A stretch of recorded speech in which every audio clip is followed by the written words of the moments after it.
ಮಾಡ್ಬೋದಾ? ಒಂದು 20 ನಿಮಿಷ ಮ್ಯಾಕ್ಸಿಮಮ್ ಅಂದ್ರೆ. ಓಕೆ. ಮಾನ್ಯ ಸಭಾಧ್ಯಕ್ಷ, ಒಂದ್ ಸೆಕೆಂಡ್.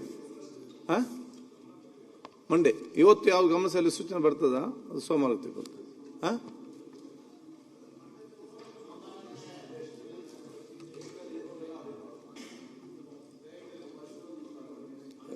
ಮಾನ್ಯ ಸಭಾಧ್ಯಕ್ಷರೇ, 26-27ನೇ ಸಾಲಿನ ಬಡ್ಜೆಟ್ ಕುರಿತು ಮಾತನಾಡಲು ಅವಕಾಶ ಕೊಟ್ಟಿದ್ದಕ್ಕೆ ನಿಮಗೆ ಅನಂತ ಧನ್ಯವಾದಗಳು.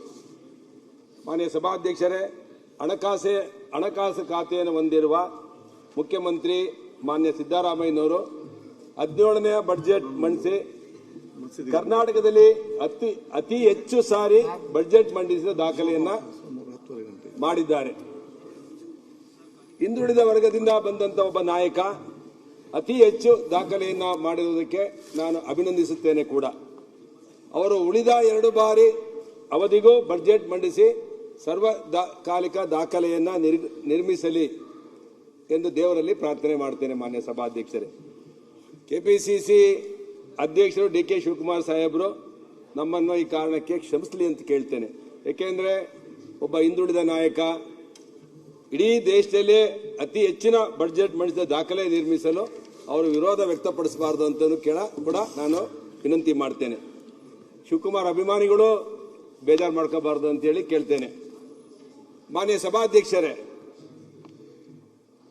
ಮುಖ್ಯಮಂತ್ರಿಗಳು ಮತ್ತೊಂದನ್ನ ಬಡ್ಜೆಟ್ ಅಲ್ಲಿ ಘೋಷಣೆ ಮಾಡಿದ್ದಾರೆ. 1980ರ ದಶಕದಲ್ಲಿ ನಾವೆಲ್ಲ ವಿದ್ಯಾರ್ಥಿ ನಾಯಕರಾಗಿ ರಾಜಕಾರಣಕ್ಕೆ ಬಂದಂತವ್ರು. ಡಾಕ್ಟರ್ ಜೀವರಾಜ್ ಆಳ್ವ ಅವರು ನಮ್ಮನ್ನೆಲ್ಲ ರಾಜಕೀಯಕ್ಕೆ ಕರ್ಕೊಂಡ್ ಬಂದಂತವ್ರು.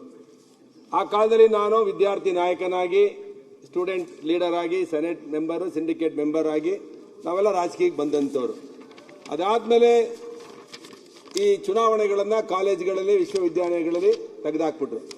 ಇವತ್ತು ರಾಜಕೀಯ ಪ್ರಜ್ಞೆ ಮೂಡಬೇಕು, ಕೆಲವು ವಿಶ್ವವಿದ್ಯಾಲಯಗಳಲ್ಲಿ ಮುಂದಿನ ನಾಯಕರು ಬರಬೇಕು, ದೂರದೃಷ್ಟಿ ಇರುವಂತಹ ನಾಯಕರುಗಳು ಸೃಷ್ಟಿ ಆಗಬೇಕು ಅಂತೇಳಿ ಇವತ್ತು ಬಜೆಟ್ ಅಲ್ಲಿ ಚುನಾವಣೆಗಳನ್ನ ಕಾಲೇಜುಗಳಲ್ಲಿ ಮತ್ತು ವಿಶ್ವವಿದ್ಯಾಲಯಗಳಲ್ಲಿ ಚುನಾವಣೆಗಳನ್ನು ಮಾಡಬೇಕು ಅಂತೇಳಿ ಸರ್ಕಾರ ಇವತ್ತು ಘೋಷಣೆ ಮಾಡಿದೆ. ಅದು ಘೋಷಣೆಯಾಗಿ ಉಳಿಯಬಾರದು.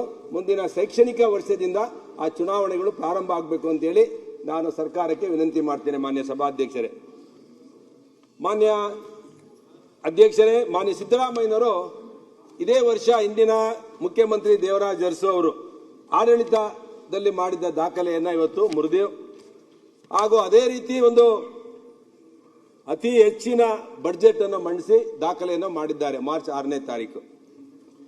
ಈ ದಾಖಲೆ ಮಾಡಿದಂತ ಮುಖ್ಯಮಂತ್ರಿಗಳನ್ನ ನಾನು ಅಭಿನಂದಿಸಬೇಕಾಗುತ್ತೆ. ಅವರ ಪಕ್ಷದವರು ಅವತ್ತು 6ನೇ ತಾರೀಕು ಸಿದ್ದರಾಮಯ್ಯನವರು ಬಡ್ಜೆಟ್ ಮಂಡಿಸಿದಂತ ಸಂದರ್ಭದಲ್ಲಿ ಒಂದು ದೊಡ್ಡ ಜಾಹೀರಾತು ಪತ್ರಿಕೆಯಲ್ಲಿ ಬರುತ್ತೆ, ಮುಖಪುಟದಲ್ಲಿ. ಅಂದ್ರೆ ಡಿ ಕೆ ಶಿವಕುಮಾರ್ ಅವರು ರಾಜ್ಯ ಕಾಂಗ್ರೆಸ್ ಅಧ್ಯಕ್ಷರಾಗಿ, ಕೆಪಿಸಿಸಿ ಅಧ್ಯಕ್ಷರಾಗಿ 6 ವರ್ಷ ಪೂರೈಸಿದ್ರು ಅಂತ ಹೇಳಿ. ಆದರೆ ಬಡ್ಜೆಟ್ ಮಂಡಿಸಿ ದಾಖಲೆ ಮರೆದಂತ ಸಿದ್ದರಾಮಯ್ಯನವರು, ದೇವರಾಜ ಅರಸು ಅವರ ಆಡಳಿತದ ಅವಧಿಯನ್ನ ಮರೆದಂತ ಸಿದ್ದರಾಮಯ್ಯನವರ ಬಡ್ಜೆಟ್ ಮಂಡಿಸೋ ದಿವಸ ಅದು 10ನೇ ತಾರೀಕು ಇದ್ದಿದ್ದು, ಮಾರ್ಚ್ 10ನೇ ತಾರೀಕು. ಕೆಪಿಸಿಸಿ ಅಧ್ಯಕ್ಷರಾಗಿ 6 ವರ್ಷ ಸಂಪೂರ್ಣ ಮಾಡ್ತಿದ್ದು ಮಾರ್ಚ್ 10ನೇ ತಾರೀಕೆ.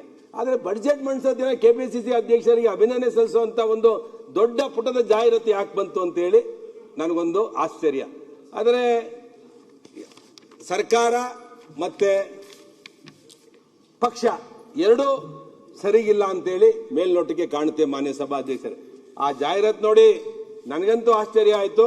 ಮುಖ್ಯಮಂತ್ರಿಗಳಿಗೆ ಎಷ್ಟು ಆಶ್ಚರ್ಯ ಮತ್ತು ಆಘಾತ ಆಯಿತೋ ಗೊತ್ತಿಲ್ಲ. ಯಾಕೆಂದ್ರೆ ದಾಖಲೆ ಬಡ್ಜೆಟ್ ಮಂಡಿಸಿರುವಂತವ್ರ ದಿನ ಪಕ್ಷ ವತಿಯಿಂದ ಅವ್ರಿಗೆ ಅಡ್ವರ್ಟೈಸ್ಮೆಂಟ್ ಕೊಡ್ಬೋದಾಯಿತು. ಆದರೆ ಅದು ಆಗಲಿಲ್ಲ ಮಾನ್ಯ ಸಭಾಧ್ಯಕ್ಷರೇ.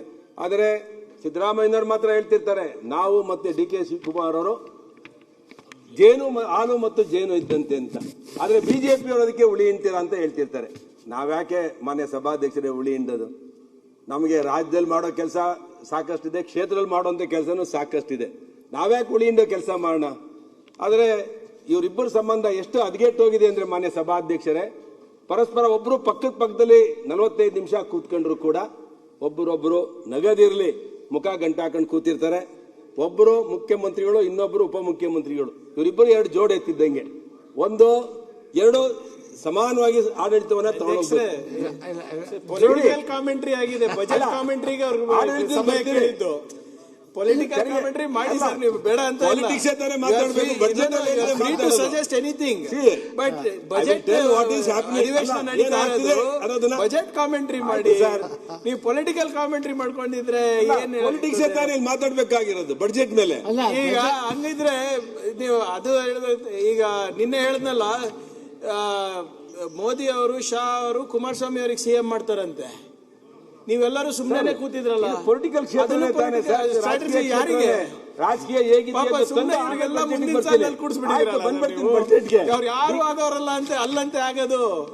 ಡಿ ಕೆ ಶಿವಕುಮಾರ್ ಸರ್ ಈಗ ಮೋದಿ ಅವರು, ಶಾ ಅವರು ಸರ್ ಪಾಪ ಕುಮಾರಸ್ವಾಮಿ ಅವ್ರು ಮಾಡ್ತಾರಂತೆ CM. ಬಜೆಟ್ ಮೇಲೆ ಮಾತಾಡ್ತಿದ್ರು ಡಿ ಕೆ ಶಿವಕುಮಾರ್ ಸಾಹೇಬ್ ಬದಲಿಗೆ ಅವ್ರು ಮಾತಾಡಿ ಸರ್, ಅವ್ರು ಏನೇನ್ ಟೀಕೆ ಮಾಡ್ತಾರೆ ಸಕಾರಾತ್ಮಕವಾಗಿ ಸ್ವೀಕಾರ ಮಾಡ್ತೀವಿ. ಬಜೆಟ್ ಬಗ್ಗೆ ಮಾತಾಡಿದ್ರೆ ಇನ್ನ ಹೆಚ್ಚು ಸ್ವೀಕಾರ ಮಾಡ್ತೀವಿ ಅಂತ. ಅವರು ಅದನ್ನೇ ಮಾಡ್ತಿದ್ರು. ಕೆಲವರು ಫ್ರೆಂಡ್ಸ್ ಇದ್ದಾರೆ ನನಗೆ ಬಿಜೆಪಿ, ಇವರೆಲ್ಲ ನನ್ನ ಫ್ರೆಂಡ್ಸೇ. ನನ್ನ ನೆನ್ಸ್ಕೊಳ್ಳಿಲ್ಲ ಅಂದ್ರೆ ಅವ್ರಿಗೆ ಸಮಾಧಾನ ಇಲ್ಲ, ನಿದ್ದೆ ಬರುದಿಲ್ಲ, ಖುಷಿ ಆಗುದಿಲ್ಲ, ಸ್ಫೂರ್ತಿ ಬರುದಿಲ್ಲ. ಸೊ ಅದಕ್ಕೆ ನಾನು ಯಾವಾಗಲೂ ನೆನ್ಸ್ಕೊಳ್ತಾ ಇರ್ತಾರೆ. ಅಲ್ಲಿ ಏನಾದ್ರು ಬಜೆಟ್ ಅಲ್ಲಿ ಏನಾದ್ರು ಕೇಳಿದ್ರೆ ಅವ್ರಿಗೇನು ಬಜೆಟ್ ಅಲ್ಲಿ ಮಾತಾಡಕ್ ಇಲ್ವಲ್ಲ, ಅದಕ್ಕೆ ತಗೊಂಡು ನಮ್ನ ಮಾತಾಡ್ಕೊಂಡು ಆಗಾಗ ಖುಷಿ ಪಡ್ತಾ ಇದ್ದಾರೆ. ಖುಷಿ ಪಡಿರಿ. ಆಗ ಇಲ್ಲ ಸರ್, ನೀವು ಮುಖ್ಯಮಂತ್ರಿ ಆಗ್ಬೇಕು ಅಂದ್ರೆ ನಮ್ಮ ಅಪೇಕ್ಷೆ ಕೂಡ. ನಾವು ನೀವೆಲ್ಲ ವಿದ್ಯಾರ್ಥಿ ನಾಯಕರಾಗಿ ರಾಜಕೀಯಕ್ಕೆ ಬಂದವರು. ಖುಷಿಯಿಂದ ನೀವು ಇವತ್ತು ಯೂನಿಯನ್ ಚುನಾವಣೆ ಇಟ್ಕೊಂಡು ಬೆಳಗ್ಗೆ ಅರ್ಚನೆನೂ ಮಾಡಿ ನೀವು ಅಣ್ಣ ನೀವೇ ಹೇಳಿದ್ರಿ ಈಗ ತಾನೇ ಅವ್ರು ಇರ್ಬೇಕು, ಮುಖ್ಯಮಂತ್ರಿಗಳಿಗೆ ಇರ್ಬೇಕು ಅಂತ, ಕಂಟಿನ್ಯೂ ಆಗ್ಬೇಕಂತ ಈಗ 5 ನಿಮಿಷದಿಂದ ಹೇಳಿದ್ರಿ. ಈಗ ನೋಡಿದ್ರೆ ಇವ್ರ ಮುಂದೆ ನೀವು ಆಗ್ಬೇಕು ಅಂತ ಡಬಲ್ ಸ್ಟ್ಯಾಂಡರ್ಡ್. ಅವ್ರು ಹೇಳ್ತಾರಲ್ಲ, ಧೈರ್ಯ ಒಂದಿದ್ರೆ 138 ಜನನ ನನ್ನ ಹಿಂದೆ ಬರ್ತಾರೆ.